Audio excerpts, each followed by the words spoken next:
Hello YouTube, guess what? It's time for the monthly stats. Let's look at the figures.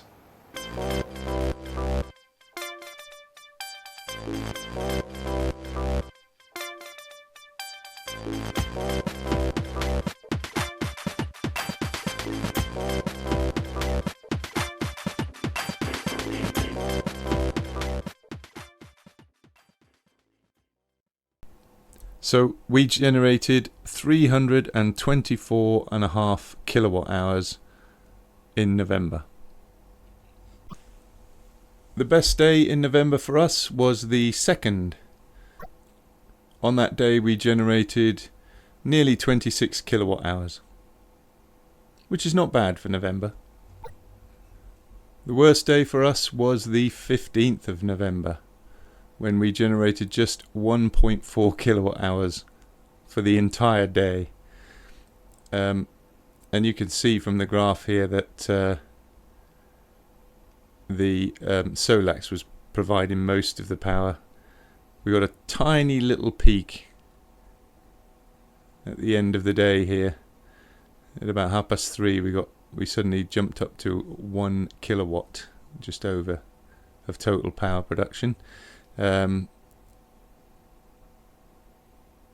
for the most part we were pulling just sort of 350 or so watts all day. That was pretty much it, and pretty much I think my shed literally was registering 0 all day, except for that tiny blip there when we got 90 watts.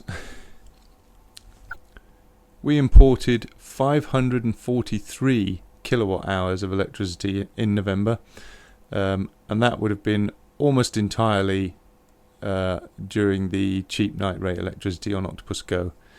There was one day when I forgot to charge the batteries during the night, because I thought it was going to be quite bright the next day, and then it wasn't, and we ran out about 3/4 of the way through the day, and we started pulling electricity from the grid. But that's probably the only day when we've had to do that, and it was my fault for not being observant enough about what tomorrow's weather was going to be. So let's start, as we always do, with the split of power generation from each of my inverters. So you can see that still Solax makes up the most, but the GrowWatt 2 kilowatt inverter, this is the vertical panels, these are really coming into their own now because the sun level is so low. So yeah, these are getting close to a quarter of all of my generation now is coming from the wall panels,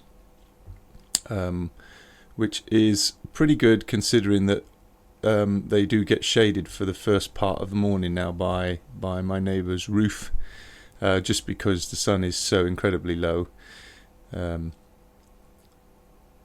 knocks a little bit off. In all honesty, I probably would have been better off having some sort of micro inverters and stuff for the wall panels, but it only really affects for about a month or maybe 2 months of the year, so it's not a big deal because it doesn't last too long. But yeah, still getting something from my shed, and then yeah, still the most is always going to be the roof mounted panels on my Solax inverter. For all the power we generated in November, I managed to pretty much keep all of it. Yeah, 97.5%. There's always going to be this small amount of leakage, as I've explained in previous videos. Pretty much, nothing was really exported voluntarily, so to all intents and purposes, we managed to use all of it. So that's really good going, but as you'd expect for this time of year, there's not a huge amount of power generation. And we've certainly got the capacity to use all of it. This is the pie chart showing where everything went in November. You can see that nearly 36% of it was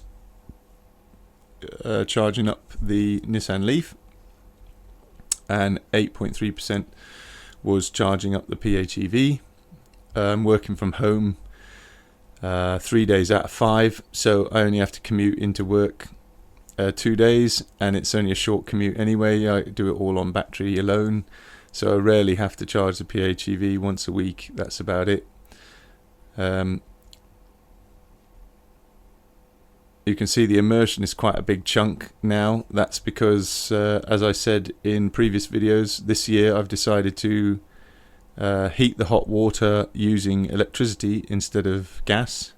So I'm heating that up every night at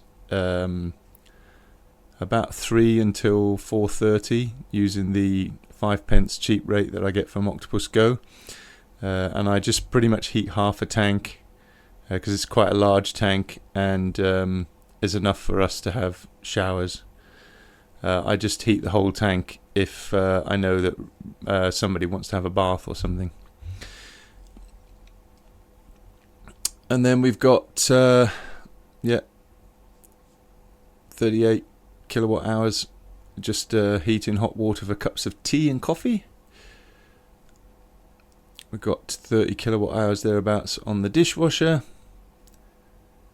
15 kilowatt hours using the microwave or the air fryer or the steamer. Still 50 kilowatt hours nearabouts on gaming, and 20 kilowatt hours in the washing machine. And we did actually use the tumble dryer on 2 days when it was really grey and there was just no way to hang the washing out or anything. Actually, I think it was when my son came home from university for a brief visit and brought all of his washing home with him, so we had to get it all done in a couple of days so he could take it back with him. And so there wasn't really enough radiators to hang it over on its own. We had to put a bit of it in the tumble dryer, but managed to supply it all from the batteries, which I would have charged up either from the grid during the night or from the solar if it was available. Here's a pie chart for the energy mix. You can see that 63% of all our energy used in November came from the grid, and only 36, nearly 37% came from solar. Vastly different compared to the summer, but as you'd expect.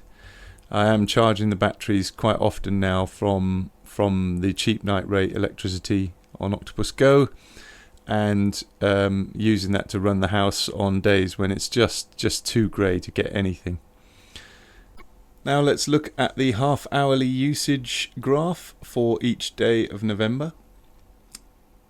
Again, I would expect us to be pulling pretty much nothing all day long because we'll be running off solar and the batteries. The only power draw should really be in those 4 hours when I get cheap rate 5p a kilowatt hour from Octopus Go between midnight and 4:30 in the morning.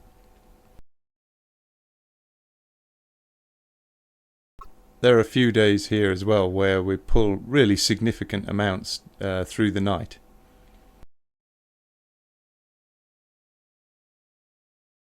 Our longest off-street period was 2 days in November, which is pretty good for this time of year.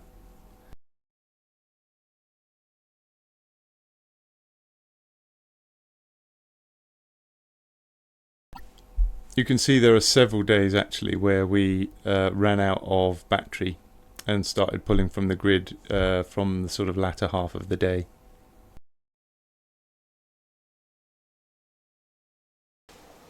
Okay, that's the stats for November.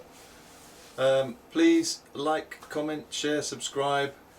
I won't see you now probably until I've done the next video, which will be in early January. So I wish you all in advance a Happy New Year, and I'll see you on the next video. Cheers.